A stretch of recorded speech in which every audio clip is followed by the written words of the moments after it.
In this 105th episode, we talk about Elsa Peretti and also when a designer name becomes a brand, a trademark. Bonjour, hello everyone. I'm Nata, host of the Nata PR School Podcast. You're a successful entrepreneur or marketing manager and you're about to launch a new product or service, or you've been selling your goods for quite some time, but you want to learn how to increase your visibility, get known, and reach more clients? At Nata PR, we deal with real clients every day, and we'll teach you simple, fun, and honest PR solutions. You'll learn easy steps to combine PR to social media right now. Keep listening and let's get started.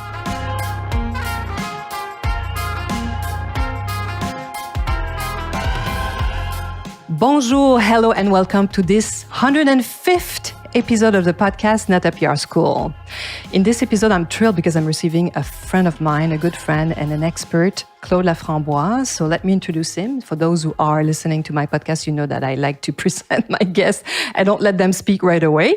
So I'm receiving Claude Laframboise, a content creator and events expert.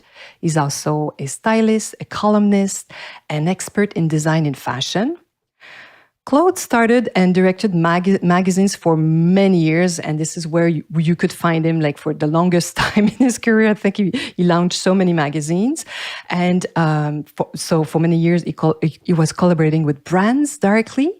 And now that's what he does. He went like on the other side of the mirror, and now he promotes and helps those brands shine. So I find it so interesting. I think you have a great career, Claude.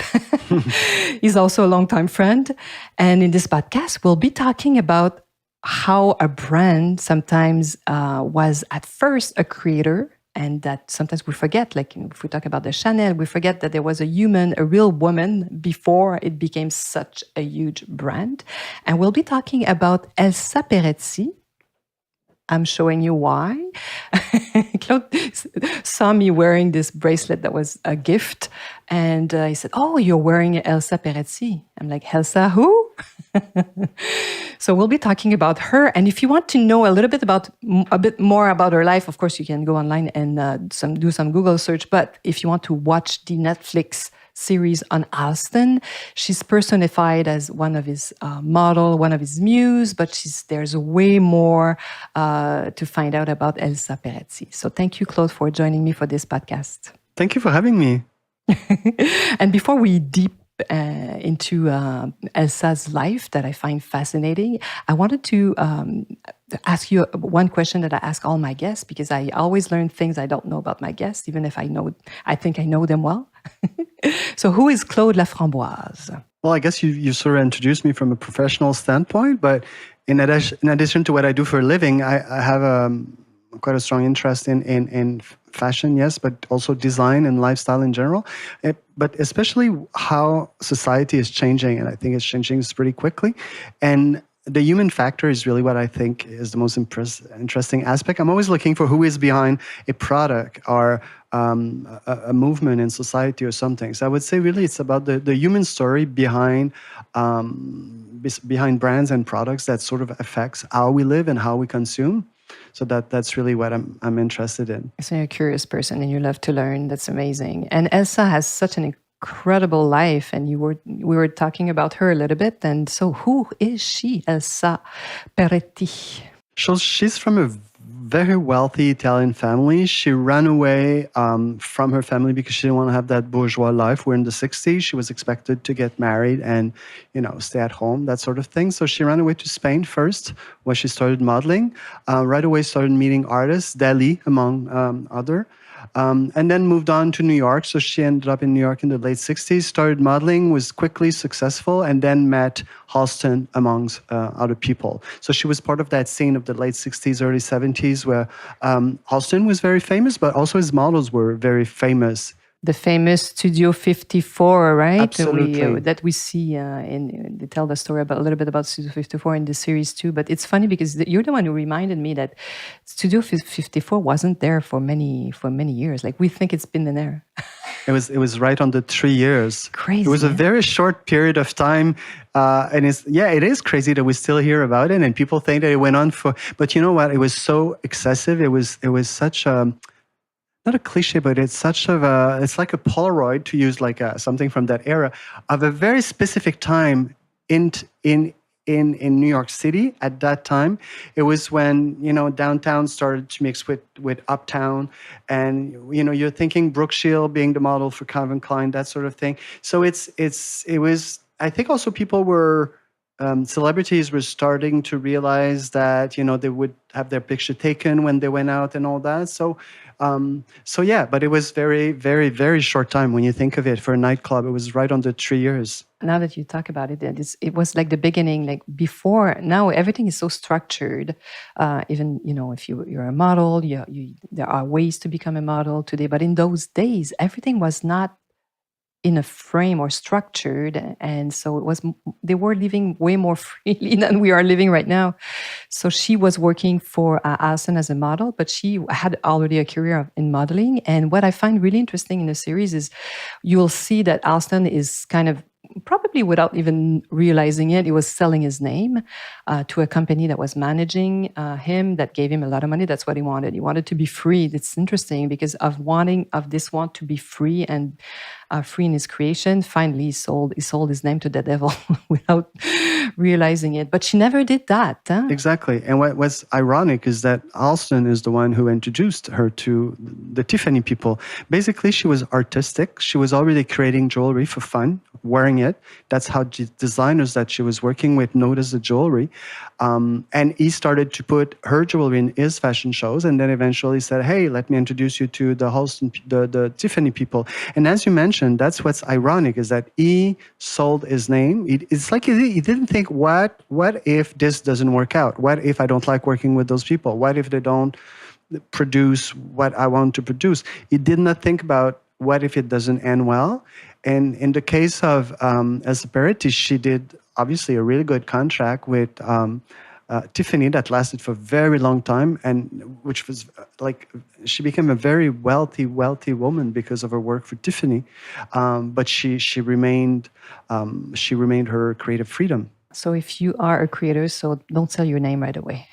Be careful. But it's fun because if you look in this piece, like probably all her creations, you have her signature even. I'm not going to take it up because it's very small, but her name is still there. So that's amazing. So it was Elsa Peretti for Tiffany, Yeah, exactly. But that's a great PR coup, I find, because this is also a technique, a tactic that many brands that have like such a, let's say, heritage do once in a while. So they dig in their archives, and they look at what still would be relevant today, or if there's an anniversary. I think in this case it was maybe a 50th anniversary, and they kind of sometimes go further and change the collection a little bit. But what do you think about these PR strategy to bring back something from the past?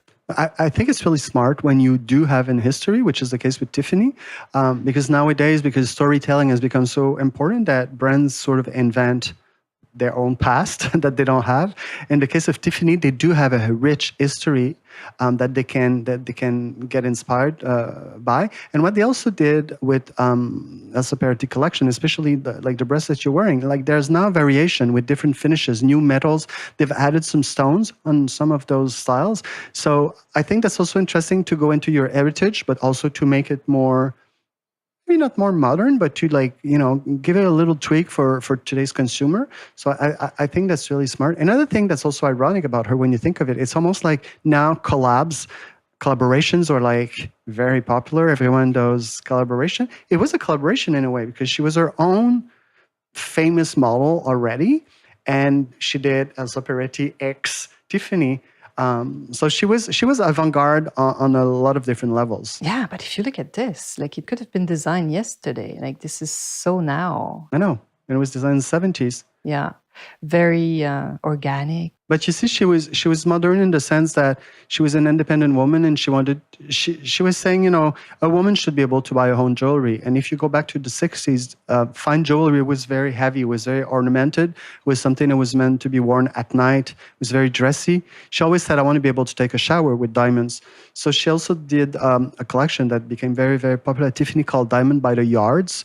There's very tiny diamonds on very thin chains, so you can layer different stone and just wear one long chain with small diamonds. So she had a very modern approach to jewelry. A lot of the things she did in the 70s are very coherent today. Like you could, just like this bracelet, you could wear it today and it's very modern. I love it. It's one of my favorite bracelets. I don't wear it to work because it's a hard bracelet. So when you type at the computer, it's not the perfect thing. But when I go out, I put it on all the time. I love it.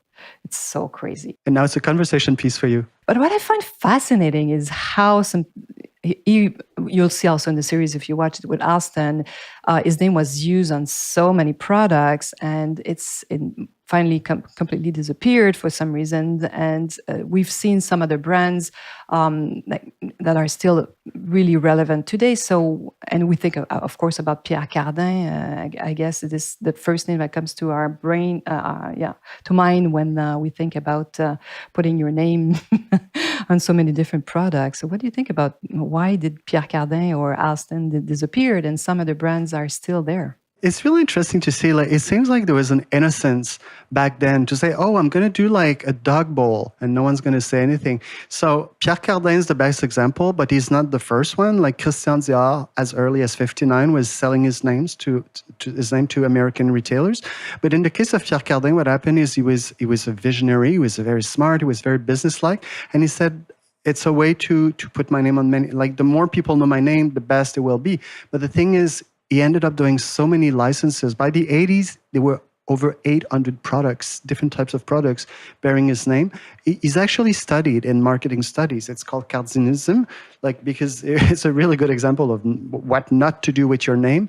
So he went overboard. And I think the difference between a Cardin, let's say, or a Chanel, Dior, Saint Laurent, is that these were fashion houses. They did obviously the fragrances and the makeup, which everyone started doing at one point, but they remained true to their essence, which was like an elegant kind of ready to wear. Where Pierre Cardin went all out and he bought everything from food, cigarettes, everything. So it seems like back then there was no notions of, now we say, is this on brand? Oh, this is not on brand. Or you dilute the name or the value of your brand. They dilute the value of the brand. And there was also a discrepancy between his fashion. Pierre Cardin was avant-garde. He was, space age, modernism and all that. And then his products were cheap product, Maybe you could do clothing for dogs, but it has to be upscale. But he did all sorts of different products at all sorts of different price point. So his brand sort of lost its luster. But we see brands do that, but they are probably way more careful. You're right. You learn from the mistakes of the past sometimes. And what do you think is a new trend? It's really rare that we see. Well, we think about Tom Ford, which is a rare kind of an exception in the fashion world. That's a name now that people know, but it's not. It doesn't happen every single year. So what do you see coming, or what do you think are the new trends? I find it's interesting that you bring up Tom Ford because he's a designer of a generation that understood that he had power. Like he became bigger than the brand that he was designing for, which was Gucci. But still, he's from the fashion industry. He's a designer. He has a talent. What I find is new and really interesting is that influencers are becoming brands. And Kim Kardashian, I find it's a very obvious example. She's an influencer. She used to just, do collaboration and take money from brands to associate herself with the brands. But now she's created her own, and it's really well produced. From what I hear, from what I read, it's popular. It's doing really well, and she's coming up with new products. Like now she's launching bathing suits, like swimwear. So I think that's really interesting that influencers are actually becoming brands. It's very different. Yeah, you're right. And before that, you had a talent, you were a singer, you were an actress, and people, you inspired people, or people were admiring you. So brands were partnering with those people. But to see these famous people now, which are the influencers of this world, launch their own company or own makeup company, or there's also Goop, that's such a huge empire now too. It's like they cut the middleman. Remember Elizabeth Taylor in the 80s when she launched White Diamonds? You would go to a company, they would do it for you. You would just lend your face and your name and cash the check. Now they become the brand. Even I was reading about like a really popular Swedish influencer. She did collaboration and then she says, you know what? I don't have control on the product. I don't know if I like the fabric. Sometimes they don't do exactly the pieces I want them to do. I don't know the working condition in which the products are made. So she decided to bring everything back and create her own products. So I think that's a trend that we're going to see more and more, because people are more aware of how things are made, where they're made, how people are treated in the company. It's also the web that allows that, because now the information goes we know fast everything. and all over the world, like super quickly, and people want to see. So I could show you my office right now, and even us. Like, look at this. We are recording a podcast. So we have these capacities that radio station had in the past. It's just crazy, right? What the web allows. And so just to wrap it up, so what can we wish you, Claude, in the near future? Free time to read and explore the world. I find just keeping up with how our world is working today, it takes a lot of time. Beside work, beside daily activities and meeting people, I just find to keep up with everything that's going on in the world, and just beside design and fashion and media and all that, just there's so many deep changes taking place everywhere. And I love to read and understand where we're going. So I guess some free time. I wish you more free time then. And if for those who want to find out more about Claude, I'm going to put his LinkedIn address below this podcast. And you can find him also on Instagram or at Nata PR, because he's working. We have this amazing chance and luck to count you as our content creator expert. And we are meeting with clients right now. So we've realized a few projects already, and clients are just like so happy about the results. So I'm really happy to be able to share this news with you, my listeners. And thank you again, Claude, for joining me today. Thank you for having me. And I hope you're going to be joining us next week, and that these little PR break, as I'd like to say sometimes, just help you think and give you like a little break in your crazy work. I'm sure you're like me, you're working all the time, and sometimes just like taking the time to listen to something and have some new ideas. So hopefully this is what it does for you, and I hope you'll be joining me next week. À la semaine prochaine. Hey, you want to learn more about how to implement PR strategies? Head on to natapr.com and get on our list. You will also receive the Nata PR model on how to create a successful PR campaign. If you want to become a client, just send us an email to nata@natapr.com. Talk to you next week. À la semaine prochaine.